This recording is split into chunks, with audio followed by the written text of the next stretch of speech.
السلام علیکم ملګرو، زه ام فضل نبی. ملګرو د وخت موږ د ډایبوسی په سټاپ باندې ولاړ چې ال زموږ خانجي یو بزرګترین دکاندار چې د بچپن نه دی په اټای د کیبن دی لندا اټای باندې مشهور دی. کیبن لکه څنګه چې سوپر مارټ شو، مارټونه شو لغه شان سټورونه دي، نو دا په موږ په اټای باندې پخوانی اټای خلک دا کوي 1965 نه کم از کم دا کیبن د سٹارټ دی. دی وخت سره موږ موجود یو دا شنه نسوار د دې شنه نسوار لکه نسوار خو مطلب خلک اوس هغه جدید طریقې مروته خو دی اوس هم هغه پخوانی هغه شنه نسوار چې هغه د تراخه نسوار هغه بینچ کم نه نو اوس هم دا بس په موږ راځي او په موږ سپینګي چې کم نه نو هغه کولو شي د زکام ولګیدو. نو موږ دنه تاسو کو چې دا شنه نسوار دی جوړی د دې گاکشت د دې سم ډیماند او دا د کې د سس اچي او د مخصوص علاقه چې تاسو ګوري هغه لبړ او مخصوص دغه د بخپل او جوړی. نو موږ دنه تاسو کو چې د کې د سس دغه استعمالي او د تمباکو او د دومره تیز نسوار د دې گاکشت کني چې دا سوق د ډیماند باندې اکي انجي درته وایا چې مخکې دا د نسوار کنه دا عادت کوم وخت نه جوړې دا سن 65 نه تقریبا ان د 1965 نه دا نسوار جوړی دا نسوار دی جوړی. ها او دې گاک څه مطلب دی د دې کې د اساس شاملې څه دې کې ودا بوجنې سره جو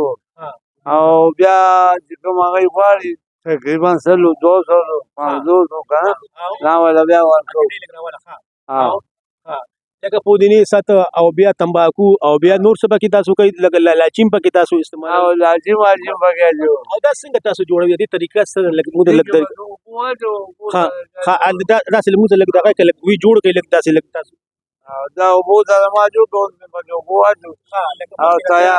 تیار دي کنه او دا تاسو سره مګي دا سره دا دې کانی سره موږ کانی دا کانی سره په دې ها لکه موږ دا ها ټوله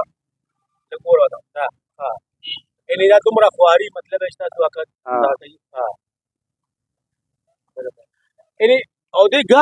ګاک تعالی څه مطلب راضي کا ورځ کې درې سالو کا راضي دې ولا ښه لکه مطلب دا ته په ډیماند باندې جوړي ګوري ها